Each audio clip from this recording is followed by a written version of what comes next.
So he told us that like people would be coming around looking for people like us, calling us a cult. He would lock us in vans at night and tell us how the Spirit of God was thicker than any truth serum that they would give us and how to lie through a polygraph. And so like things like that were constantly happening. So it's an international manhunt at this point. He's in Brazil. In that moment, it just kind of felt like, would they ever find him? And would we ever have our day in court? Life is wild. Faith, marriage, parenting, work, all of it. 1 minute you're inspired, the next you're in chaos. That's why I started No Longer Nomads, the podcast that throws you into the deep end of real stories and authentic truth. We're talking ex-witches who found freedom, former Muslims who met Jesus, mountaineers who even survived the wilderness for 6 days, and much, much more. No Longer Nomads, because no one was meant to wander alone. New episodes drop every Tuesday at 5 a.m.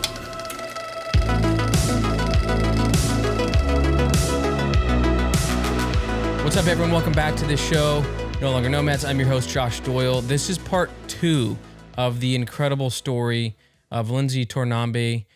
You've got to listen to this one, but make sure you've listened to part 1. If you have not, you got to go back to last week's episode. So it really was a privilege to have Lindsay on this show. In the show notes, you'll be able to follow her, check out her stuff. Thank you guys for the support. It means a ton. And if you want to do the newsletter, you get updates. We're going to do a live show. We've talked about it for a while, but hopefully we get something next year in quarter 1 or quarter 2. It's going to be pretty sweet. So thank you guys so much for your support. It means a ton. Let's get to the show. If exactly what you guys were planning had happened these days, like if 2 young girls went out with handmade clothes, no ID, and saying, hey, we're at some camp up here, the leader's abusing us, and there would be a huge investigation. And I think it also didn't help that I don't think we thought we were being abused. Oh, sure. We just didn't we knew we didn't like what was happening. I had dreamed, I loved school when I was a kid. I mean, I would read history books for fun. I was a huge nerd. And, we weren't being schooled now, and we didn't have TVs, and we couldn't listen to the radio, and we had no idea what was going on in the world. So I think we knew we wanted a different life, but we didn't know like what Victor was doing was abuse. Yeah. And so like we might not have even formed it in that way. I see. Like we wanted to leave, but we just didn't know. That's weird that you didn't think that was wrong or illegal. Yeah. And it got to the point where, Victor he would always say the Maidens were going to have a special place in heaven because of how much we had dedicated our lives in this life to Victor, to the church. And so we would be losing that. It was almost like if you don't stay, like not necessarily you're going to go to hell, but you're going to have a lesser place in heaven. And so even if one of us left, it was the fear of not being with the Maidens in heaven. Yeah. Which now being saved and knowing the truth, I'm like, okay, it's all about glorifying God. Yeah. When we get to heaven in Jesus Christ, it was all about Victor. When I thought about heaven, it was about being with Victor, being with the Maidens, instead of, praising God. Yeah. So, tell us a little about Jess. I know she was your closest friend, your closest in age, but tell us a little bit about Jess. Mm-hmm. Oh, she was amazing. She had this fiery red hair, this great smile, and we were just best friends, thick as thieves. We played guitars together, and we fought like siblings would do. Yeah. I mean, we were close in age and would have disagreements, but she really was like my closest confidant and the one I felt completely comfortable with. And we would change our guitar strings together, and sometimes we would do it out on the chapel deck. And the camp, it was beautiful. It was this beautiful property with tall trees and on the lake, and very secluded. It just had this serene feel to it at times. Mm-hmm. So we would go out there when nobody was at the chapel, and we would change our strings and just play together. And it was just this moment of being really ourselves and just this like sense of peace and love without the terribleness of what was going on at the camp right there. But yeah, I don't know. She was my best friend. We did talk about leaving, and it just unfortunately, never happened. Yeah. Your personal possessions at this point. I mean, I'm sure there's so much control at this point. Did you have anything that was a personal possession from your childhood, from your parents' house or anything like that? No. Nothing? Nothing. I mean, not even a picture. I literally could fit all of my stuff in like a couple black trash bags. It was just my clothes, the shoes, things Victor had given me, my guitar. Yeah, it was, I like barely had anything. That's terrible. So let's keep going in the story then. So Jess is your best friend. Love hanging with her. You're still, like sisters, like siblings. What was day-to-day activities like? Was it still this way for years of serving Victor? Tell us a little bit more maybe of the day-to-day stuff, and what were the, next coming years like? Was it, I'd love to hear more about that. Yeah, the first few years, everything was like planned out for us. So, maybe I was assigned to the kitchen, and that I would have that duty until it was changed. I was put on another assignment. So things would change sometimes. Victor would call them, we're going through a season, and not physical fall, winter, spring. It was more like, okay, all the families are going to eat breakfast, lunch, and dinner. Whoever lives at the camp are all going to eat together. Or, okay, now he's changing and we're only going to eat dinner together. So if I was in the kitchen, I would have to make all the meals and, clean out we had a huge industrial kitchen with the fridges, walk-in fridges and walk-in freezers. And, or we would be assigned to, help out with like the cleaning. So that would be going around cleaning all the public buildings and things like that. And two of us were always assigned to take care of Victor. So, and I hated that job. It was just the worst for me, especially in the beginning. So you'd go there, you'd have to wake him up in the morning. And I still have a note that says, I think it says something like, hello, my Lyra dear, please wake me up at 6 a.m. The Maidens are going through like a really tough time. Or according to Victor, we were going through a really tough time. He always would say, when we were sinning, and even if I remember confessing to sin that I didn't do just to make it stop, because I didn't even know what he wanted me to confess to. So I would just make up sin. So he wanted you to confess to him your sins? Yes. And was this an often? Oh yeah, all the time. Recurring thing? Like I got my instruments taken away for a week because I was smiling too much, and that was a sin. I was people pleasing when I needed to be like my eyes on God and on Victor. So every day was, we were all assigned to different things. So being assigned to Victor, I hated. He was the hardest person to wake up, I think, in the entire world. Or was he faking to be asleep? Yeah. Loved it. I know. Yeah. I don't know. But of course, I'm still so shy. Yeah. So I would just be like, Victor, it's time to wake up. And he wouldn't wake up. And then I'd go back like 5 minutes later, Victor, it's time to wake up. And there would be times when I'd be like shaking him. And he would wake up 30, 40 minutes after the time he said he wanted. And then I would get yelled at and be in trouble for not waking him up on time. I hated doing that. I always just got a lot of fear and anxiety trying to do that. Sure.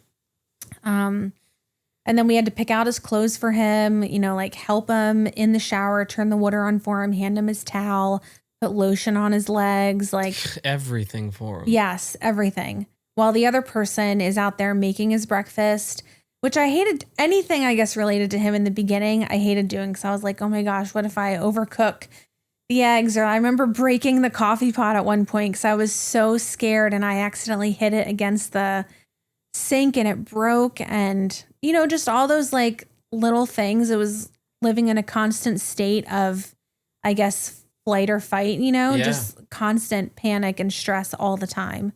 Was he constantly calling women up nightly? I mean, was it a different person each time, or what was that like? And obviously this whole time that he's calling women in, it's some to glorify God and all that devotion to him. So how frequent was that? Yeah. I would say at the camp when we lived there, definitely almost nightly. I mean, sometimes it would be two different women in the same day. Like if he, somebody came up in the afternoon and then somebody at night.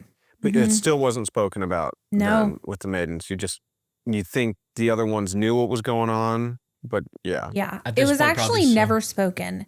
Wow. My whole 10 years of living with them, we never talked about it. My goodness. I wonder if that's just due to fear, if it's that fight or flight mode that you're constantly living in. If it's just there's so much control and brainwashing going on. I mean, probably, all those things, but. So would he be at the camp all day? Like, would he just stay on the property, or would he ever go out and try to recruit new people, or was he just pretty much there?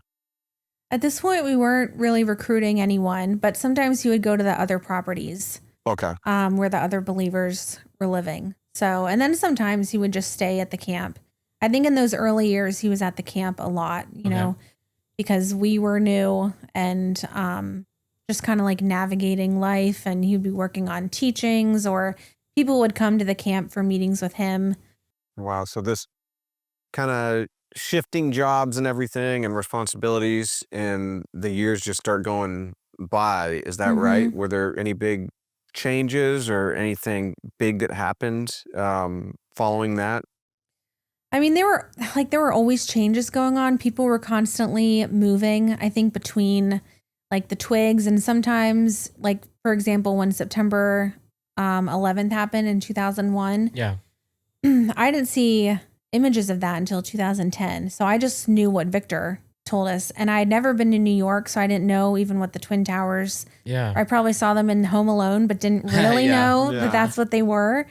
And so he told us that like people would be coming around looking for people like us, calling us a cult. He would lock us in vans at night and tell us how the Spirit of God was thicker than any truth serum that they would give us, and how to lie through a polygraph. And so like things like that were constantly happening throughout the years, like him just instilling more fear. And he always would talk about the return of Christ. Like it was always this, which, he could come back at any point. So we should be living our lives in a way that we are ready for him. But for him, it was this like almost state of putting people in a panic, that we had to be doing what Victor said because Jesus Christ could be coming back. And he was the one who was so one with the Father, so we needed to be listening to him. And so like that was present throughout all the years. And so there were like things that were going on. And of course, like reproof that was happening. I got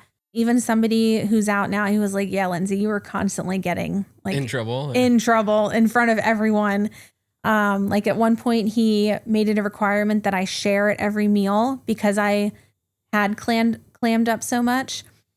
But if I didn't share exactly what Victor thought I should share, I still got in trouble. So can't win. I was like, couldn't win at all. Wow. So your news on the outside world and what's going on is basically all coming in through Victor. You don't have like televisions or anything or radios. The Maidens didn't. I think maybe other people did, but we didn't have access. So you said you could go also like off from that where you guys were living as Maidens to where the families were living. Did you do that often? Did you ever go like see what your parents were up to, or were you able to go there throughout these years? Or was it pretty tight? It was not really, not unless we were sent. So there were a couple times that I was sent home to live with my parents because Victor thought I wasn't doing well. So it was always in a bad sense. I wasn't sent there because I was like, oh, I want to go see what my siblings are doing, or I want to go, like say hi to them or visit. Eventually my Nona at one point lived with my family, so it wasn't anything like that. It was, if we were ever sent home, for me, it was because I wasn't doing well spiritually. And so it was looked at as really bad. So a punishment. Yes. And were your parents upset? Oh, yeah. Yeah. They'd treat you different because? My mom especially. And I don't think my dad knew how to talk to me really anymore. So there wasn't really much of a relationship there. Yeah. So you'd mentioned earlier that you think that he was sleeping, or he was sleeping around with the married women. When do you think that took place? I mean, do you think he would be, as at night, he'd call them in, or What do you think, as you look back now, how do you think that went down? Yeah, it was, I don't know that it was at night. It could have been, a lot of people would meet with him during the day. So it could have been, if they came to the lodge for a meeting and I didn't know about this until he confessed it to us in 2008. To the Maidens or to everyone? To the Maidens. And I know to a couple of the other, I think to the elders, some of the other, like groups of young women and young men that he had kind of formed. Yeah. One of the married women had went to the cops and written a letter saying all this stuff about Victor, even with us. Oh, and wow. Dang. yeah, so he was warning us, and he shared it in a way that made you feel bad for him. Like with David and Bathsheba, he said that God had Enemies put are out this to woman get there. him. Yes. And had tempted him, and he had failed. And yeah, and if we were going to defend him and stand our ground and stay in the faith. So in this letter, the lady that had the affair with him went to the police and said, there's abuse going on even with these girls. And I think because it was just, there was no like proof. I mean, even my aunt and uncle came out to visit in 2001, I think it was. And I was living at the camp. So my mom told her, you won't be seeing Lindsay at this visit. And did that raise any red flags for them? For them, it did. Yeah. And she was like, why can't I see Lindsay? And she said, my parents were acting weird. They would never let her alone with my siblings, which we were very close with my mom's side of the family. I mean, really close with them. That had to be heartbreaking. And for her them. husband, was a state trooper in Pennsylvania. So he called the cops out in Pine County when they were there and was like, something is going on. And they said that, we know this group exists, but we don't have any like proof. So I was going to say, interesting that your parents, they knew that they had to shield your aunt and uncle from the kids because the kids could easily just which tell shows it that how it they're is. Yeah. guilty. They Yes, know accomplices. that what's going on is wrong. Mm-hmm. Oh yeah, I say that to people all the time. People who have defended my parents, like, oh, they didn't know what was going on. Like, I'm like, if the police had come and raided the camp and found us, my parents would have been charged as well. Like, they would have been in jail. Like, so crazy. Victor had sent me home, sent a lot of the Maidens home because he thought we weren't doing well. Okay. And I don't even remember. It probably had to do with people pleasing. That was like the main thing that he said I did all the time, like I was looking at other boys or like all these things. And I was probably just a normal teenage kid who probably had crushes, you know, or who did have crushes. Yeah. And so anyway, he would like get really mad at me and say that it was a devil spirit bothering me. And so he sent me home, and I remember I had written, or there was this song called I Found a Friend, which was where it talks about the chords of love. That poem was given to the Maidens the night that we got these rings in 2001. And so I'd put it to music. He came one night to my parents' house with one of the Maidens and another girl, and they sang the song outside of my window. But then they left me there. And I remember them leaving and knowing that I was still, according to Victor, like living in some type of sin. I remember feeling so alone still and just so like confused on what was going on. It felt like nobody wanted me. My parents didn't want me. It felt like Victor and the Maidens didn't want me. It felt like God didn't want me. He came back that night and brought me to the lodge.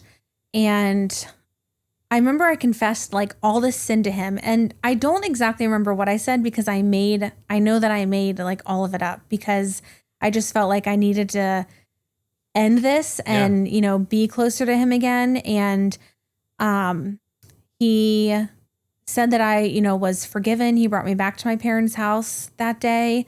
And later that day, he came back. So I was living at 3 Taverns at my parents' house. And he said, okay, with now you living in the light and being forgiven, I want to ask if you want to stay a maiden or if you want to leave. And I remember thinking, oh gosh, leave. I could leave. Yeah. And I told him, I said, I feel like I've caused so much trouble being a maiden. I think it would be better. They would be better off without me. And so I said I wanted to leave. And he said, okay. And he took away everything he had ever given me. I mean, all this stuff. He took everything away, which I don't think I expected that. I didn't even get to say goodbye to the Maidens. So at first it did kind of sting, you know, like, yeah, of course. It felt like I was losing everything that I was. Yeah. But I remember after that, I felt so free. Like it was a couple of days and I remember being so happy, feeling like so much freedom. And I had told Victor, because it was the choice of I could be a maiden or like eventually become married. And I was like, well, eventually become married. Okay. Which at that point, I think I was like 15. So probably 2002. Okay. How could you, like a 15-year-old, even make that decision? Yeah. You know? So, and I know for me at the time, it was more of just not wanting to be a maiden anymore. I wasn't even really thinking about marriage. I just wanted to be free. And I was so happy. And I was reading my Bible a lot more. And were you back at your parents' house at this point? Okay. Yeah. And my mom was so upset, like crying, so disappointed. I don't remember my dad really talking to me. I went back to the camp. I think there was like a huge fabric room there. So we had to go get fabric for something. None of the Maidens talked to me. I was like shunned by everyone. So that really hurt. But at the same time, I was like, I'm so happy I'm not there anymore. Yeah. And it was a couple days after that Jan and one of the Maidens came and talked to me. And I was telling them how happy I was, that I was living for the hope, that I was like really excited for what God was going to do for me in this next season. And she was like, Lindsay, have you ever considered living for the hope like this and being a maiden at the same time? And I was like, no, like, I'm really happy here, you know? Yeah.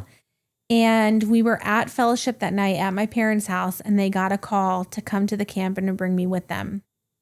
And Victor had called a meeting, and he had my parents and a lot of the elders there. It was outside at the campfire, and all the Maidens. And he did a teaching on, Lord, what would you have me to do?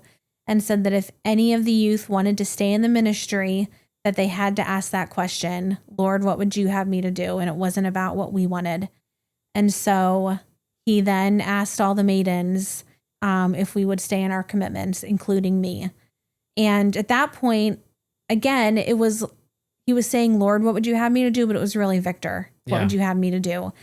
And again, my parents are sitting right there. Like, nobody is standing up for me. And so I said yes, that I'll stay. And I ended up becoming a maiden again.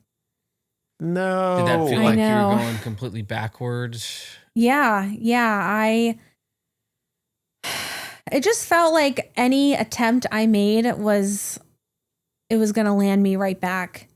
And it just became clear to me that nobody was going to stand up for me, you know, that I didn't know if I would ever get out of that life. And eventually it did get to the point, I think like 2005, 2006, where I was really committed, you know, to serving Victor and realizing that was what God had for me, and to the point where I would have died for him if necessary. Oh, wow. But at that point, you know, I was wanting to leave and just right back where I started. You're back and you feel like you've gone backwards. What was Victor's demeanor towards you? Was it more angry, like you left? No, he was happy that I was back, like cried tears. And it was, I think, a night or two after that, that's when he renamed me. And so, and as I've looked back at my years there, you know, a lot of my reproof was public, but then he also would do a lot of like praise and encouragement in public. And you eventually, or I'll speak for myself, eventually craved that because I was deprived of that for so long. I didn't have, you know, parents, they'll say like, I love you, I'm proud of you, you know. It was a constant state of, what am I doing wrong, living in fear. So anytime there was some sort of encouragement or praise, it was like I tried to like live off of that and seek that out because it felt really good, you know. So he talked about how Lyra is a constellation in the heavens. It's a harp with wings. And I was basically being put in charge of the music. The Maidens were going to become like the musicians now. The people who had been doing it were going to step down and the Maidens are going to take over. And he said Lyra would be almost like a warrior and would take down strongholds. And he brought up how in battle, a lot of times it was the musicians who went first, you know, like if you, I don't know if probably not still with our military, but like in olden times, you know, they would be out there with their drums and trumpets. Yes. Yeah. And so that's what the Maidens would be doing, is casting down strongholds. And I find it so ironic now that it was me who took him down and Jess, you know, but it was almost like he was prophesying his own demise, giving me that name Lyra, right? Yeah, that is weird to think about. Yeah. Yeah. But so that's how the name Lyra came about. And everyone called me Lyra from that point on. And if he was mad at me, sometimes he would call me Lindsay. He would say, you know, Lindsay needed to die in the epistles. It talks, I think it's the epistles. It talks about how you need to be put off the old man and become a new man in Christ. Yep. And so Lindsay was the old flesh. Lindsay needed to die. So even every once in a while, he would write Lindsay Lyra to show, like I have it on notes that he wrote me to show that I was the old flesh. And then he gave me a new name. I've been meaning to ask this and kind of keep forgetting, but what was Victor like? What was his demeanor like? What was his temperament like? Was he super type A? Was he always intense? Or what was his, you know, what made him magnetic and charismatic? Yeah. He was complicated, I would say. He definitely had this authority about him. He could be very intense, but at the same time, he could also make you feel like the most important person in the entire world. He had, when he would smile, he had these like smile lines that would just make you feel, you know, when like somebody smiles and they just have like a good smile, you know, and they just make you feel comfortable. Mm-hmm. He had one of those. So he could make you feel like the most important person in the world, really put on the charm. And then the next day make you feel like you deserve to die. Like he just had this way of really controlling how you felt and how he treated you. So, and I don't know, I've tried to dig in, I'm in therapy now still. Yeah. And, we're kind of like digging through the patterns of how he was to help me process some things with Stockholm syndrome. Yep.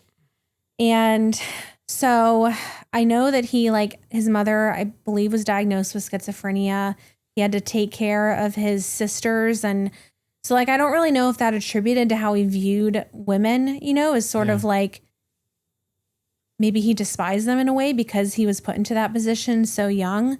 I don't know. But he could just like build you up and then tear you down. And even like we could be like sitting here and the way he would like look at you or his body language could make you feel like you were the furthest from him, so unconnected. And because he represented God to me, I was like disconnected from God then, you know? So it wasn't just this man that I wasn't feeling connected with. It was then translated to, okay, I wasn't one with God. Golly. So much control and manipulation. Oh, yeah. Did Victor like protect the Maidens from the rest of the congregation? Like, was there control in the sense like that he didn't want the young boys about your age, like talking with you or anything like that? Were there rules on the congregation? Like, don't Maidens mess with off them? limit. Yeah. Mm-hmm. Yeah. Anything like that? Oh, yeah. Okay. Yeah. Everyone knew, even as far as like, it was almost like you couldn't even have a crush on somebody else. You know, like there were any interactions between the young men and the Maidens, we obviously had to be like intos. Like I couldn't just go up to one of the young men and start a conversation with him, just us two, you know? Yeah. So I think also that just then created in and of itself anxiety, fear, awkwardness, you know, it just made it more awkward. So, and it wasn't like anyone from another location could just come and decide to see what we were up to, you know, like there were unwritten rules that were followed. Like we couldn't just go to another location and be like, oh, I wonder what Yeah. What are you people guys at doing? Maiden Love are doing today. Yeah. Mm-hmm. So you got hit. Was there any more physical violence towards you or any more altercations towards anyone if they disobeyed or? There was another time he hit me. It was that story that I had just told where he had come and sang, I found a friend, and then brought me back to the lodge to confess all this sin. He hit me that night as well. And I remember him telling me if there was any bruises on my face to just tell people I walked into a tree. Yeah. So, Gosh. but other than that, for me personally, I don't remember any other like being hit by him. I know for some of the other maidens, there were like, I think somebody got pulled down by her hair at one point. I'm not really sure of like other people in the church. Man, what are some of these other, I think you said there were some other major events at this point. I mean, I guess stuff was pretty, like major events were pretty quiet at that point because up until that point, like our life was pretty public, you know, like a lot of our reproof was public. It happened maybe not in front of the whole church, but in front of everyone who lived at the camp. Mm-hmm. So we kind of grew up in the public eye. Sound like almost like celebrities do, but in like a much smaller, crazier way. And so things were pretty quiet then. We lived at Maiden Loved and we started a pottery business in order to help like make money. Cause I don't even know how finances worked, but I do. How'd they pay for the place? Yes. Yeah. Right. I do have a journal though from like the year starting in 2005. And have you guys heard of George Mueller? George Mueller. Okay. He was in the 1800s and he built all these orphanages. Oh, yeah. Okay. And he never asked anyone for a single thing. He just prayed and God always provided for him. And he wrote in his diary. And so one of the approved books that we could read by Victor was called Delighted in God, which is George Mueller's diaries and what he wrote. And I can see a lot of similarities to the way I started writing in my journal because we had like, I don't even know, no money for anything. I mean, I remember at one point we weren't allowed to drink coffee because we couldn't afford it, except Victor. He could drink coffee. And I remember like eating old coffee grounds to stay awake because we would have to work. And it sounds insane, like I'm making it up, but we were sometimes had to stay up, like pull all-nighters, be up 24, 30 hours to either get like a pottery order out or to work on something, you know, putting out the CDs to give to the church or something. I have written in there, we had no shampoo or conditioner. We had no produce at one point. And then you'll see like, thank you, God. Like somebody just gave us 2 bottles of shampoo and somebody just came in with a full basket of produce for us, you know, like, so there were like, our life was quiet, but there were, you know, things going on. And, you know, I was reading some of it this morning and, I think from like 2006, 2007, there's so many journal entries of me talking about, oh, last night was a really rough night and I had to confess sin. And this morning, I got a note from Victor telling me to read, you know, this passage from the Bible and just praying to God, like, please help me stay faithful and please help me, you know, be a better person. And so there, I think during that time, there was a lot of like self-work that I was trying to do. Okay. And I did really at that point start getting like really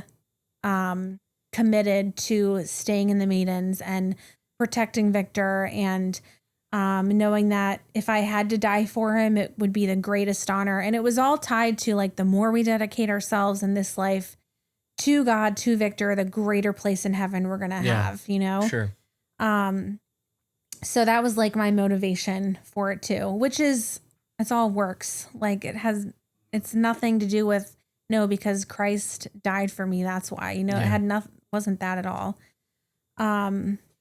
This far into it, are you still under the belief that the sexual abuse and everything that Victor is doing is justified? Mm-hmm. Really? I'm sure everyone else was too. Yeah.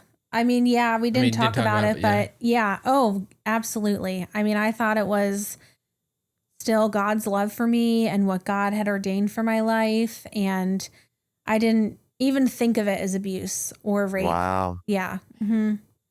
Yeah. I mean, at any time I was reproved or corrected by him, it was okay. Even though I like was maybe making things up to get through it, I was like, okay, well, this must be of God. You know, I must be somehow not in the right here. Something's not right. Yeah, you're trying to get right. Yeah. So what eventually changed? What made you want to get out? 2008, Victor confessed that he had been sleeping with the married women. Publicly to everyone in the camp? To the Maidens. Oh, okay. And I know like maybe to some elders and some other groups. I don't know who all, and he shared it in a way that would make us feel really bad for him, you know, almost like David and Bathsheba and the temptation was too strong. Yes. Yeah, just ridiculous. Yep. And so he kind of went on the run at that point. At times we didn't even know where he was. One of the Maidens got extradited back to Brazil. So things were really starting to shift. And it's weird. I didn't know what was happening to me was abuse and rape, but I knew that was wrong. Him sleeping with married women, like something stuck with me to where I was like, that's not right. That is not okay. Yeah. And, September of 2009 is when I got sent to Brazil to live with the other maiden for 6 months. Okay. And it was my first time really leaving, traveling alone. I hadn't been on an airplane since I think 97, 2009. And I remember they had these, the movie or the screens on the backs of the chairs. Yeah. And I remember sitting there because the flights, of course, are so long. I think total travel time for me was almost 24 hours between switching airports. And were you solo? Mm-hmm. Okay. By myself, me and my bags and a guitar, because I took my guitar with me. And I remember people on the plane were like, "Oh, are you going to play us a song?" And I was like mortified. I didn't know how to act. People probably thought I was a freak. Yeah, I couldn't look at them in the eye. I didn't know how to converse, you know? Yeah. And my language at the time, you know, we read King James version of the Bible, which is these and thous, all that stuff. And we talked a like little the different. phrases we used. Yeah. Yes. So, I just was probably such an oddball. I remember sitting there looking at the screen, realizing that I could watch a movie, and I hadn't seen a movie in years. And I kept thinking, oh my gosh, I really want to watch one, but surely somehow they're going to find out. Yeah. I was like, and I didn't know how this stuff worked. So I was like, it could show up on a bill. It could show up somehow, like they're going to find out, the pilot's going to tell them, or it gets back to them somehow. Yeah. But I was like, F it. I'm watching a movie. I'm going to do it. I'm going to do it. I put on this British teenage rom-com called Angus, Thongs, and Perfect Snogging.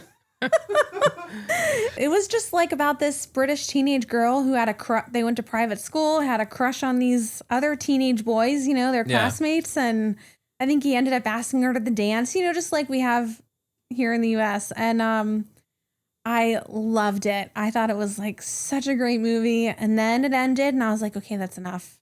Like, I've done enough.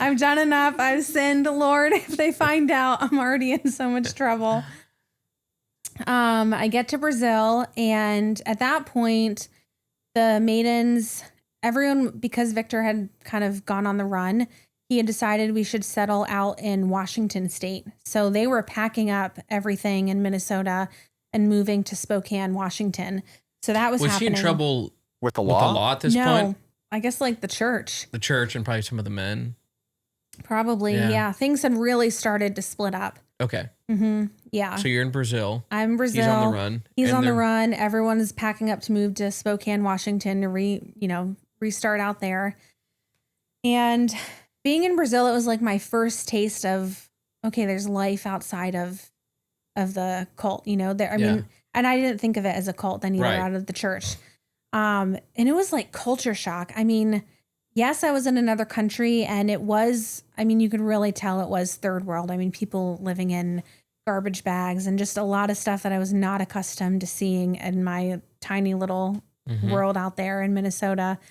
But I was like, oh my gosh, people are living happily. People are dancing. People are going to restaurants. It was just this whole world out here that I almost had forgotten existed, didn't know existed. And I remember I just started feeling like this distance, you know, of like, okay, I don't know if I want to be a maiden anymore. And I remember sometimes I would complain of having a headache, and it was really hot there. But Christina, the maiden, would go out and do errands all day. And I think it was called Media Player. Was that like Media Player? And I found a way to watch all these Mary-Kate and Ashley Olsen movies on there. But I mean, that also shows where my brain was. That's the stuff that was popular when I had left, when I was 11, you know, Backstreet Boys, the Olsen twins. And so I remember I would like start watching some here and there and being like, oh man, like, why can't we watch these things? I really miss this stuff. Yeah. But having to hide it and then feeling guilt and shame. And so Victor finally overlapped my visit. He came March of 2010 and overlapped my stay for 15 days. He came with another maiden and his wife.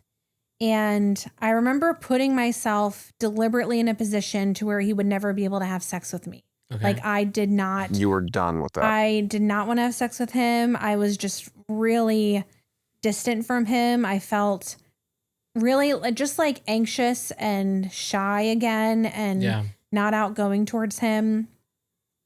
And to me, I just thought it was because, he had slept with the married women. Like I still didn't think it was because, I have been raped or abused. Yeah.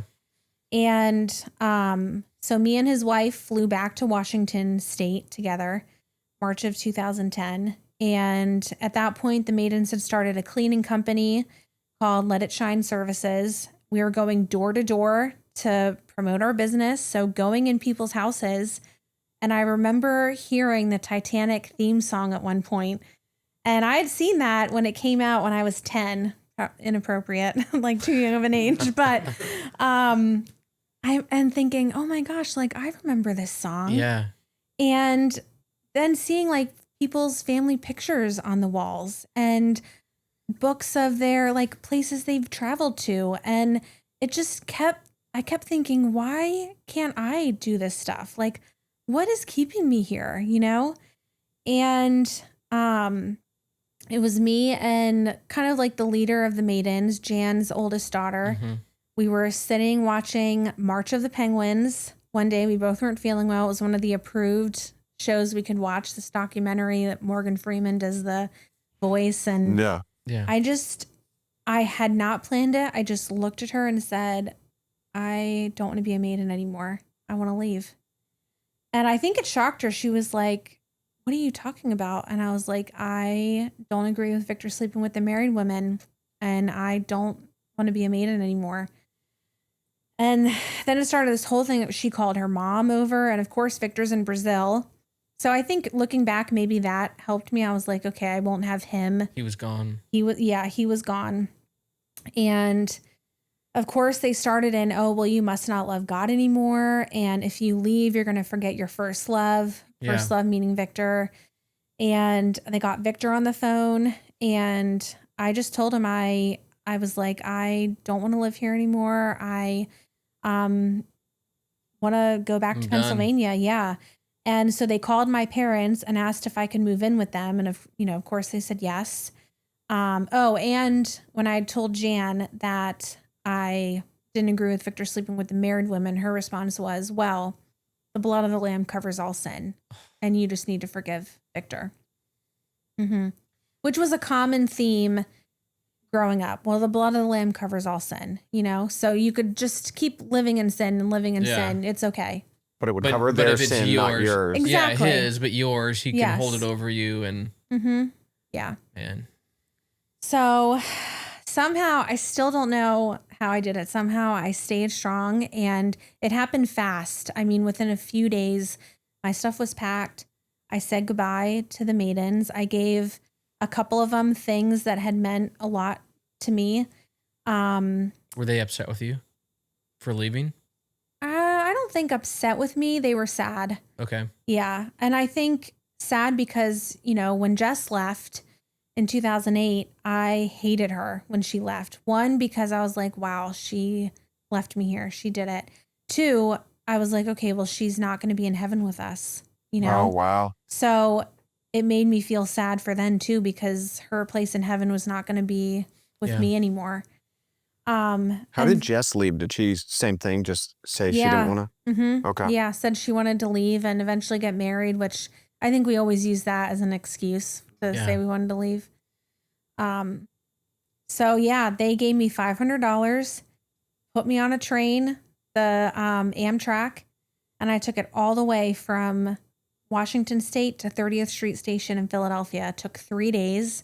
I remember being so scared. I was sitting I just had a seat, and I remember this man sat down next to me at one point, and I would like not look at him. I was so nervous the entire time.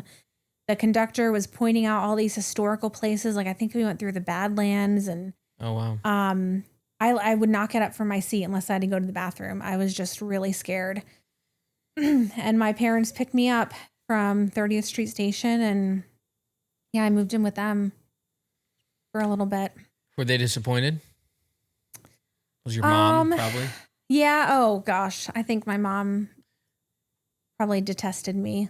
So they're back at home. Was it the home you grew up in, or was no? Okay. No, it was. And they're not at the camp because that kind of all dissolved and some splintered off, and some went up to Spokane, Washington. Yeah, they still had pictures of Victor up in the home. They still did church, like fellowship in our home. I think maybe once a week and then Sunday morning, so once a weeknight. I still listened to teachings of Victor, still sent money to, I think, the camp. Like, so they were still a part of it, just living in Pennsylvania. Okay. And I remember I quickly got a job. Their landlord had a job opening to work in the cafeteria at this athletic club. And the shift was 6 to 2. I was like, I'll do it. I need to start making money. And I didn't know anything. Like I mean, I left when there was really basically no internet, hardly. Yeah. And no cell phones. And coming back to this world, you know, it's 2010. I remember thinking one of my first thoughts was, I wonder what the Backstreet Boys are up to these days. I wonder if Lance has a wife yet. Yeah, exactly. I remember, I was obsessed with Nick Carter. I kept thinking, oh my gosh, let me see what he's doing. Man. Somebody showed me how to like use Craigslist and use the internet, and I Googled the Backstreet Boys, and I guess they were coming out with a CD at the time, and you could sign up to get texts from them. And I thought I was literally going to be getting texts, like personalized messages from them. That's just how naive I was, though. Yeah. You know, I was like, oh my gosh, Nick Carter's going to message me. Like, hey, Nick, it's been a long day. Right? Yeah. Dang. So just culture shock. You're starting to get back into society. You're getting a job. Mm-hmm. You got a job. Got a job. And so, yeah, like what is your frame of mind at this point? I mean, are you absorbing as much as you can, like, because you're back in society? Mm-hmm. Or are you kind of maybe missing some of the times with your sisterhood? In the beginning, I didn't miss anything of it. I remember I got a couple phone calls from them, a phone call from Victor, some letters. And then at one point, I stopped replying. I think I was so excited about life and ready to live life. I was like, I wanted to experience everything and anything, which looking back now, I definitely made some very bad choices. Yeah. But I remember the first therapist I saw a few years after I left the cult, she was like, you pretty much came back in a 13-year-old's mindset, because that's when my brain, like everything had frozen for me. Definitely. Emotionally stunted kind of. Yes. And so I experienced like my teenage years and early 20s all in a period of like a year and a half, 2 years. That makes sense. Yeah. So I went crazy. I mean, I'm sure. Anybody was like, hey, does anyone want to do this? I was in. I mean, I would be out partying till 2 a.m. and have to work at 6 a.m. Like, I didn't care. I was down to like have a good time. Down to party. Exactly. Yeah. I joined 3 ultimate Frisbee leagues at one point at the same time. 1 wasn't enough. Yeah, 2 wasn't. That's right? awesome. Yeah. And made friends. with these guys who were on one of the leagues, and they needed a roommate. And I couldn't stand being at my parents' house at this point. So I think, let's see, it was June 6th of 2010 that I got on that train to leave Washington. And so this was probably, I think, maybe the summer of 2011. Okay. I met these guys. They needed a roommate, and I was like, I will move in, because my mom was constantly on the phone with Jan, with people from Washington, like telling them everything that I was doing. You know, I was going out to bars, just saying all this terrible stuff. She was drinking like a fish. She would get these huge boxes of Franzia wine and just Your be mom would? smoking. Yes. Smoking, drinking. I would come home from work and she would be outside in the garden pulling weeds and like just glare at me with such hate, which is like. Do you know, did your mom go, like, have you looked into her history at all? Or do you know if she had some stuff from growing up? Or, I mean, because it sounded like before you guys went to the camp, she was drinking then. Mm-hmm. Do you know much of her background? From what I know, she did. I mean, she grew up with a great family, you know, like her dad, as far as I know, like no abuse, you know, like, and I can say 100% they were very well taken care of as kids, you know, Yeah. I'm close to her other siblings. But I do know she was an alcoholic. I don't know if like that happened in college. And I think she did try like drugs and stuff. So, and from what I can see with my parents, it was like they were always searching for the next best thing, you know, like the Way International came along and they got addicted to that. And then Amway came along and they got addicted to that. And then Victor came along and, you know? Yeah. So. Did you ever talk to your parents or siblings about what had happened to you as a maiden? Yeah, it was.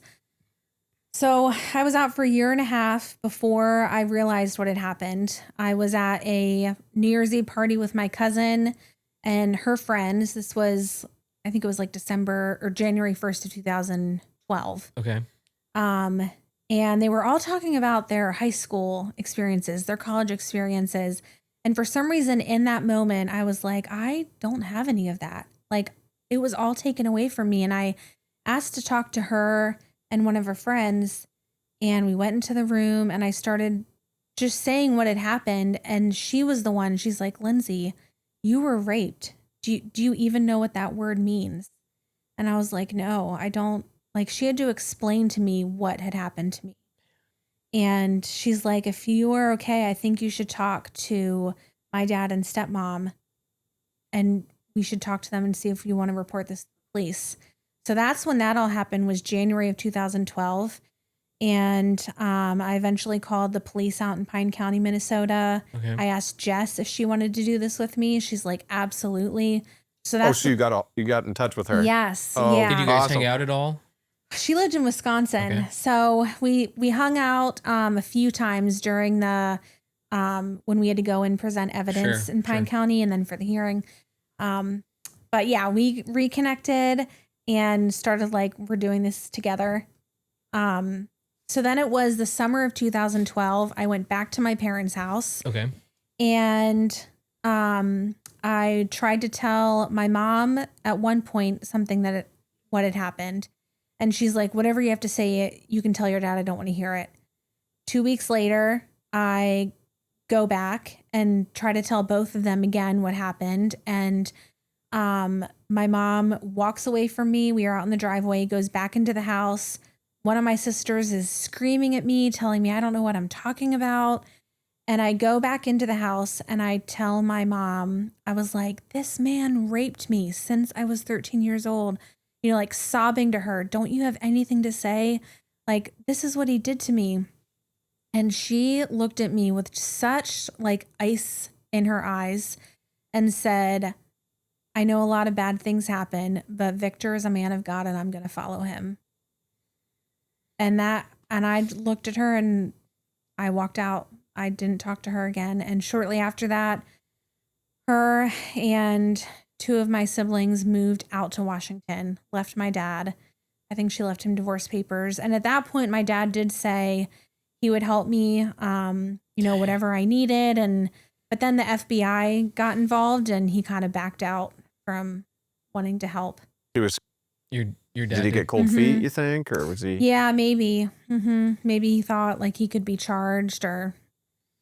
And so you, with that friend, your cousin, you decided I'm going to go talk to the police. So how did that work out? Did you call Pine County first, or what was the first call to police? How did first that go? call was Bethesda, Maryland police. Because I was living in Bethesda, Maryland at the time. Okay. And they told me, oh, well, it didn't happen here, so you have to call the county of where it happened. So I called Pine County and I basically just started saying, hey, like I lived at this camp in Finlayson, and they had heard of the camp, you know, of River Road Fellowship, and started telling what had happened. And it was for 2 years this went on of Jess and I having these phone calls and saying basically the same story over and over and over again. 2 years. 2 years. And nothing was getting done. Like I would keep calling them. Do you guys need anything? Like, are we putting an arrest warrant out? Like he could be in Brazil. I was trying to tell them all the places I had visited in Brazil, the names of people, of like locations and businesses, and nothing was getting done. And it wasn't until January of 2014 that Tom Lydon from Minnesota emailed me and said he had gotten wind of this case and asked if I wanted the media's help. Because the statute of limitations was getting close to running out. Even for something, raping a minor? Yes. Yeah. Yep. It had run out for the parents. All right. Like we couldn't charge the parents at all. So, and it was going to come close to running out. So, yeah, I think there's laws. I remember I took a sex crimes in the law class in college at Temple University, and every state is different on when those limitations are. It's crazy. So Weird. Jess and I immediately were like, yes, absolutely. We need to get this guy caught. So that's when, you know, things really started rolling. We did Tom Lydon, Fox News. I was on Dr. Phil, and then John Walsh. He has a show called The Hunt. And after that is when I think Victor ended up on the like U.S. Marshals top 10. Oh, so the marshals are like, okay, we want to talk to this guy. Yes, yeah. And they flew us out to Minnesota. And we actually met with the U.S. Marshals, and I gave him everything I had on places in Brazil and people's names and numbers. And yeah, so things like really started. It was still a long process. They didn't catch him until 2015. So was the Maiden place still in Washington still going on and everything? Nobody's trying to stop what's happening there, or not yet? I don't think so. I mean, from what I know, like cops and maybe like special agents were showing up to their doorsteps and businesses trying to ask them questions. In Washington. And like any cult, you know, they're probably programmed as you guys were to say what to say. And exactly. These guys are the enemy. This is the enemy trying to take down what's beautiful and sacred. And Yeah. And I didn't know this at the time. Reese Fredrickson was the attorney who represented Jess and I. He is amazing. Like, I remember when Jess and I met him for the first time, he shared on the podcast, he knew within 5 seconds that Jess and I were telling the truth. And it was absolutely the same for me. Like, I knew that he was the guy who was going to help. Oh, cool. And fight for us. Yeah. But he shared these letters with me later that my mom and 2 of my sisters had written letters to the judge on behalf of Victor, saying like terrible things about me, that I was a miserable woman, didn't know what I was talking about. Victor would have never treated me. Yeah. Yeah. So they were definitely still all behind him. Yeah. Sheesh. So it got out to the media. The U.S. Marshals interviewed you and got information on everything that happened. And so they sent an arrest warrant out for him, or how were they already searching for him? They were already searching for him. So I think they had already made like a warrant for his arrest before the statute of limitations had gone out. Yeah. So they made an arrest warrant. They finally figured out he was in Brazil. So they were working with a police down there. Yeah. Special investigators. And somebody who worked, I think he headed up the case. He messaged me a few years ago through Instagram, And they were having this night honoring the people who worked on that case. And he sent me the link so I could watch it. And it was really this whole like night of honoring all the men who worked on that operation. And they had Victor's arrest photo up there, you know, when he was sitting on that couch with his hands behind his back. But he was just saying like what an honor it was to help on this case, and he wanted to reach out, which was really kind of him. So it's an international manhunt at this point. He's in Brazil. Take us through the arrest. Do you know, like you were kind of sharing a little bit about it just now, but take us through kind of the discovery of him and when they take him down. Yeah, I don't know all the details of like what went into it. I do know at the time that people, like I started getting calls. I think one was from my sister, another was from my mom, just saying things like, hey, you know, we haven't talked to you in a long time. And somebody was like, be really careful what you say because people are going to be fishing for information to use against you in court. At that point, I got rid of all my social media at that point because I was just like really freaked out. Finally, we got the call from Reese saying that they had found Victor and he was in custody.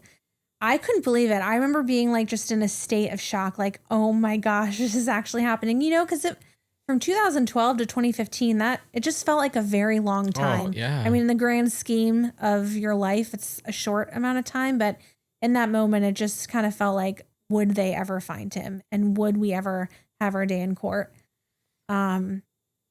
So I remember, okay, like this is, now we prepare.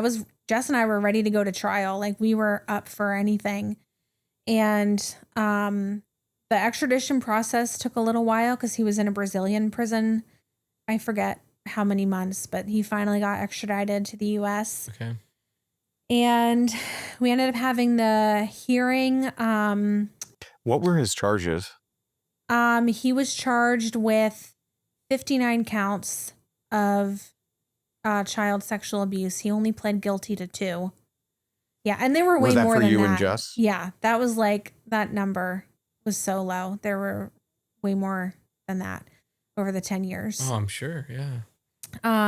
But yeah, he actually got, Reese Fredrickson said he got the max, the 30 years. His attorneys kept coming back and saying, okay, he'll do, I think it was like 15 years, and Jess and I were like, no. He'll do 24 years. And I think Jess said yes. And I was like, no. Like, I'm going to trial then, you know, like we're not letting him off that easy. And then he said he's never seen this before or since. His lawyers came back and said, okay, he'll do the max, which is 30 years. To avoid trial. To avoid trial. And the reason why he wanted to avoid trial was so that Jess and I didn't have to go through everything. I think he was just a coward because everything. Didn't want to face the media, didn't want to face discovery and all the information being public. Oh yeah. Yeah. Wow. And so arrested, no trial. He pled guilty to the charges and was sentenced to 30 years. 30 years. Yeah. And Jess and I both got to read our victims' impact statements to the judge in front of Victor. What was that like? It was really powerful. I remember like my hands sweating and shaking, you know, like holding my paper. But I had a therapist help me kind of work through it because before that point, this was 2015, I went through I was really depressed. I had my daughter. I had her in 2014, and just feeling very, I guess like sad and just going through, you know, all the emotions of feeling abandonment and feeling lost and alone, and was I an adequate mother, and you know, not having my parents or my siblings, and just all the things. And I remember this one therapist, we talked on the phone, and he was like, Lindsay, he said, you have sent an international manhunt for this guy. How powerful is that? You know, like Victor used to be the predator and he preyed on you. he is now the prey. You Yeah. have set the entire law enforcement looking for this man. And he just went through like all these grounding techniques with me, you know, like go outside, take your shoes off, put your feet in the grass, like touch a table when you're having moments of feeling like you're back in those. Cause I have so many or had so many triggers, still have some to this day. Yeah. But would just get in like a panic, and I didn't even know sometimes what set me off. And I would be in like bed for a week and so depressed and upset and angry. And anyway, so he helped me work through my victim's impact statement. And I put that in there, how he would forever be known as a child rapist and how he used to be the predator, but he was now the prey, and like all this stuff. It was really powerful getting to read that in front of him. Wow. Yeah. Mm-hmm. Did he respond at all? Oh, I know he said at one point, God is good. And he did say he was guilty. But I don't really remember him saying much else. Yeah. Nothing of importance, huh? Nothing Let me of ask you importance. this too. You know, No. we've talked about your daughter a couple times. When you found out you were pregnant, did it ever cross your mind to maybe like, I think you maybe said this before, like you weren't in the best place then. Mm-hmm. Did you ever cross your mind of like, maybe this isn't for me? Or were you going, this is going to be my daughter and I'm going to raise her differently than the way I was raised? In the beginning, yes. I had always said, and this is just, I look back on the way like I thought, and it's so terrible. And I was like, oh, if I ever get pregnant, and I'm not married, I'll have an abortion. Okay. And I remember it was 2013, and I was in not a good place at that time.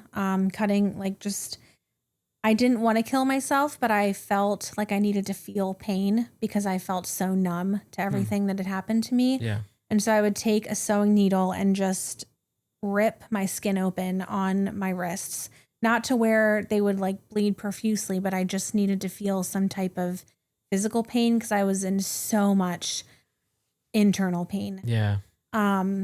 And I find out that I'm pregnant, and I tell the person, you know, that I was with at the time, and I go to the clinic, and it's confirmed the pregnancy. She was 7 weeks and 4 days. And I remember seeing that tiny little seed on the screen and immediately just falling in love with her. That's and sweet. knowing there was no way I could get rid of her. And at that time, there were some people, some family who were telling me that I shouldn't keep her, that I should give her up for adoption because I was not fit to be a mother. Sure. And not ready. And they actually took me to an adoption agency.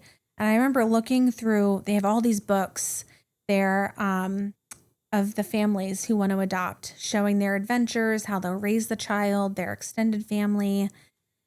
And I just kept thinking in my mind, okay, my parents gave me up and I was the firstborn. How could I ever do that to my firstborn?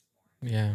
And I knew that I wanted to keep her. And it literally, like, it sounds so cliche, but she really did like save my life, you know, because I was in such a dark place at that time, like driving down the Beltway in DC, thinking about letting go of the wheel. And I kept thinking, if God is a God of love, why would he let this happen? And if heaven's so great, why don't I kill myself now and just get there, you know? Yeah.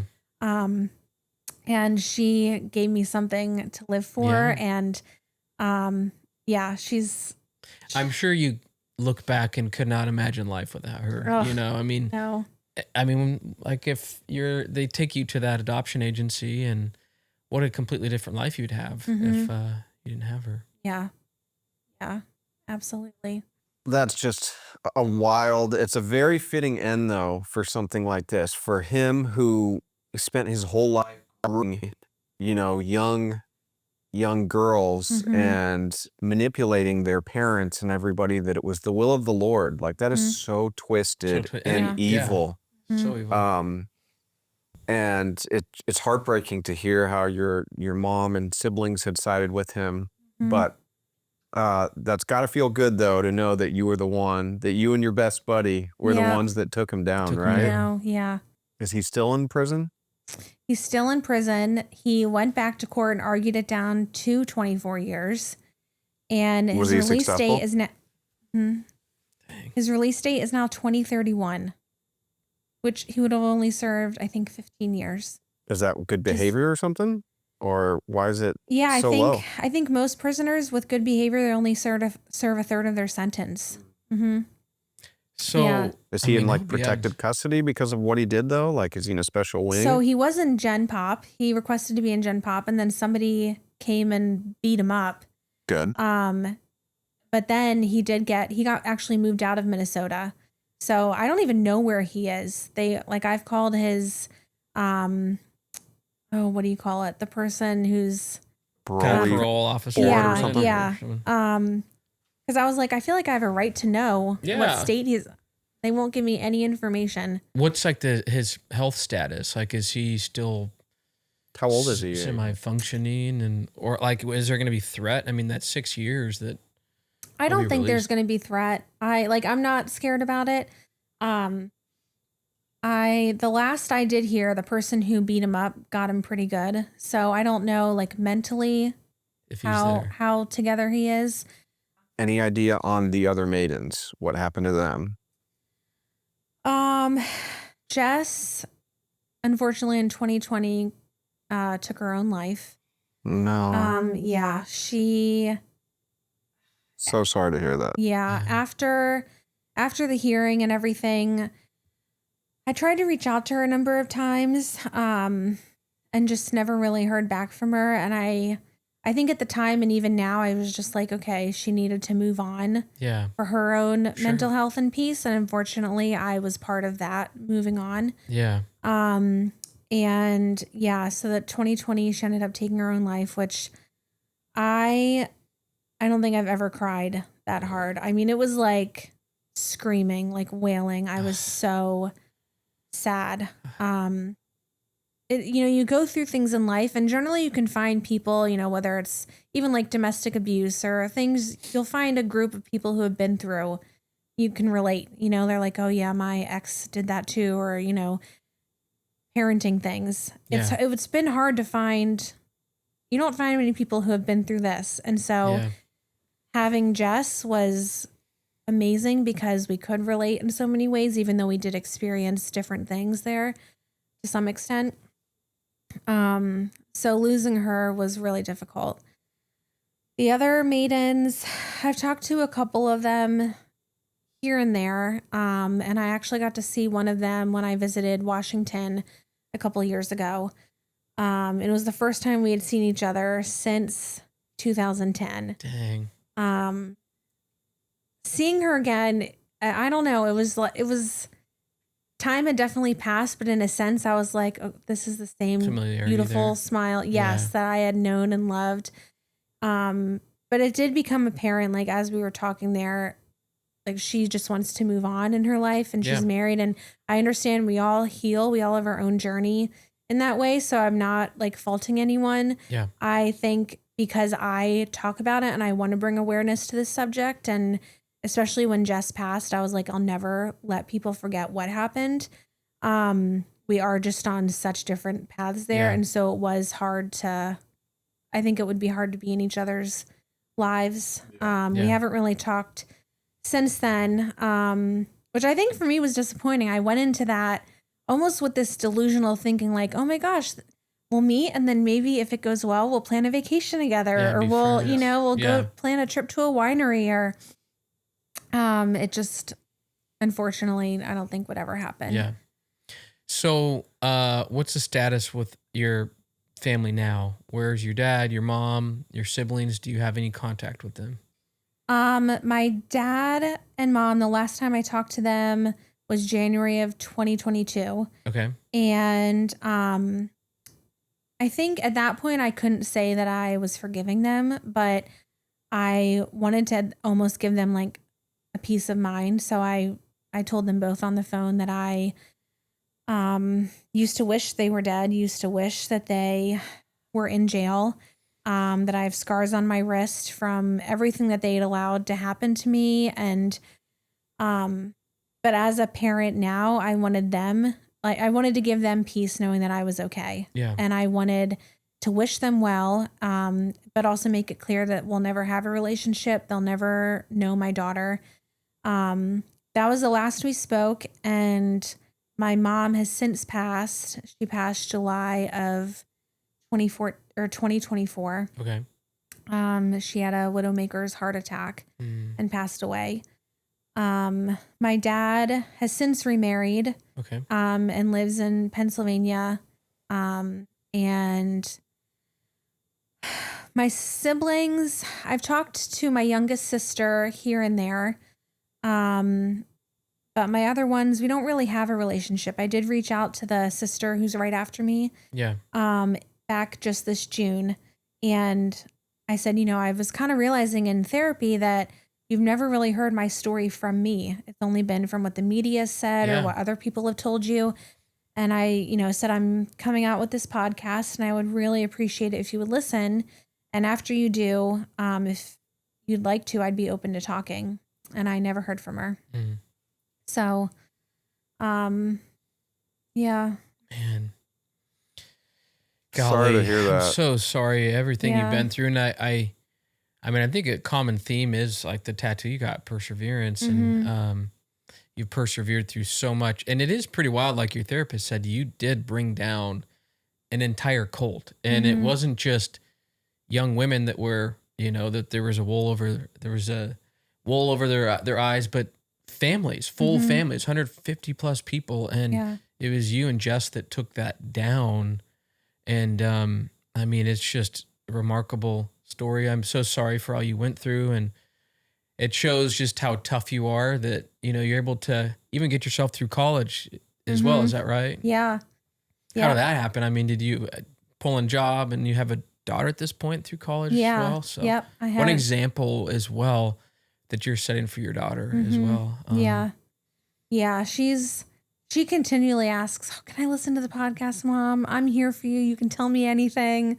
And she knows very like high level. And I did bring her to therapy with me if she had any questions, to go through things and talk about stuff and have my therapist there. And we still kept it in terms of like I was given away as a wife. And that's where we've left it with her.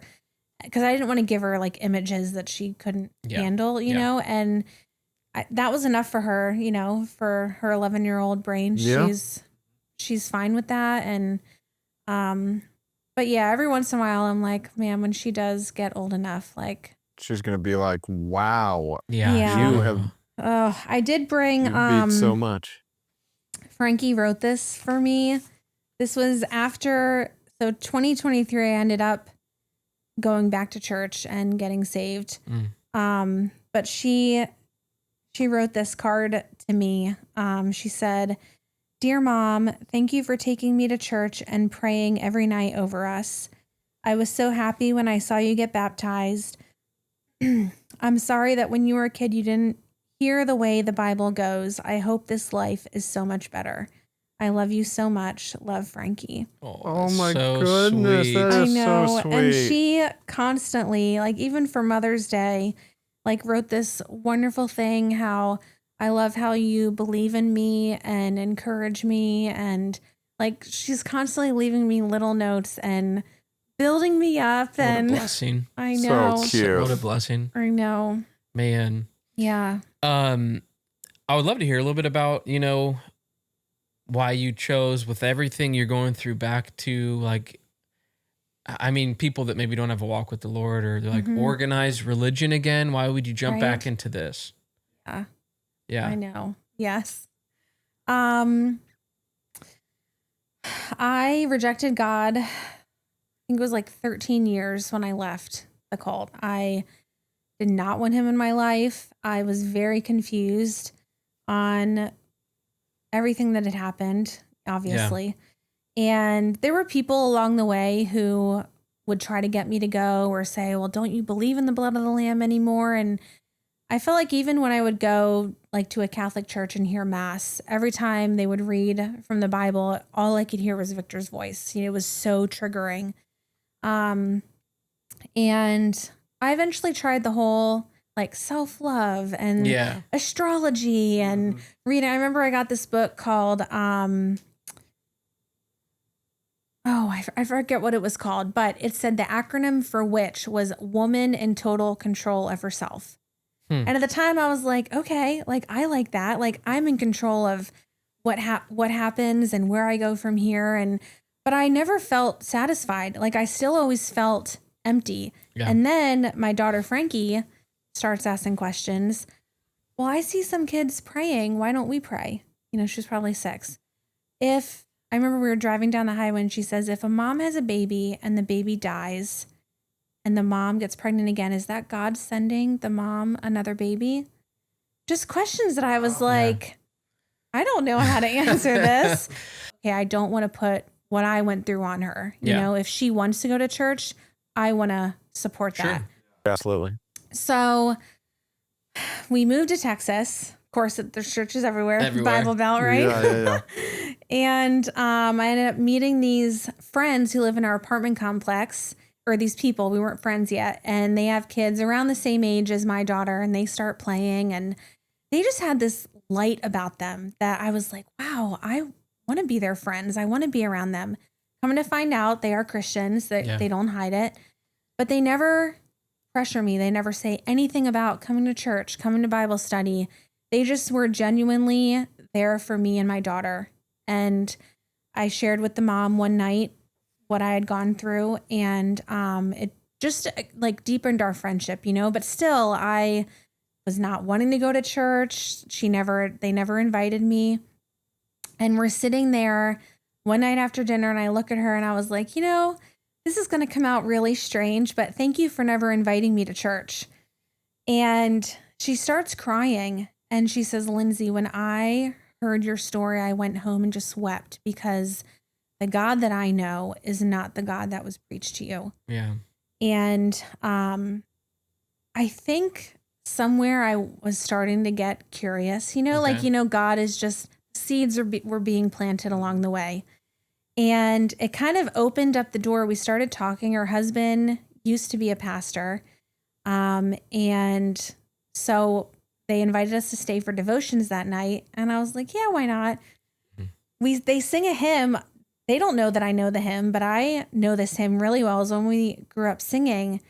And we probably stayed till, 11, 12 that night. And I finally said to them, I would love somebody to go through what Victor taught and then go through, let's open up the Bible, and I want to see what God actually says. And immediately they said, we'd love to do that with you.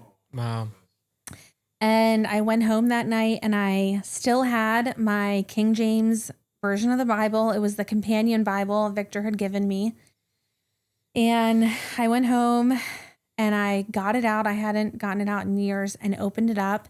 And I sat on the couch and I just started crying. And it was this, it sounds odd, but it was almost like coming home to an old friend. Yeah, it was like, wow, you have been here all along. Like you didn't forget me. You know, like all those years that I prayed to leave in the cult, you did hear me. Yeah. And I remember texting the mom. I was like, I just need to go share my story with the entire world now because if God can still love me after everything, all those years of rejecting him, you know, that he wants me back into his family, and, you know, that he is listening to me, like everyone needs to know this story. Yeah. And I started going to church with them, and it was a small Baptist church. And I remember we sang, you know, singing some of the songs, and I'm a crier. I just started like sobbing because they were songs that I had sung. Great is thy faithfulness. How great thou art. I love to tell the story, you know, all those old hymns.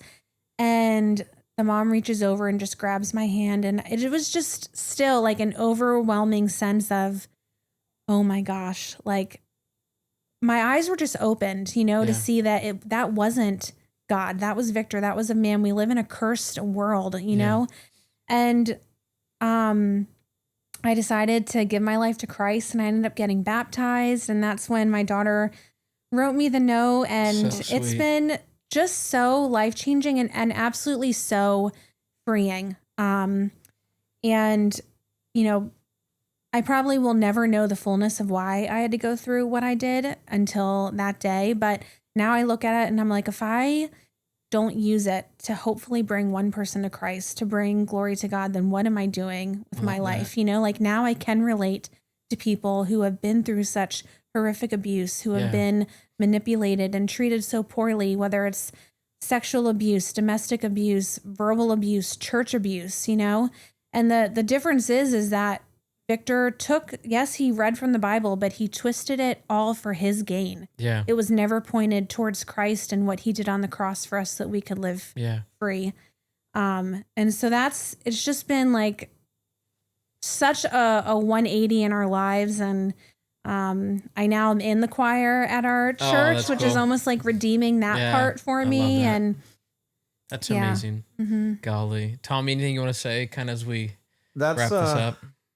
That's really a highlight for me is the fact that you found the Lord again. You went back to the Lord. It would have been so easy to, reject everything that was even related remotely close to what happened to you. And the fact that you opened that Bible and you felt like the Lord was saying, I've always been here is so big. And it means a lot to your daughter too.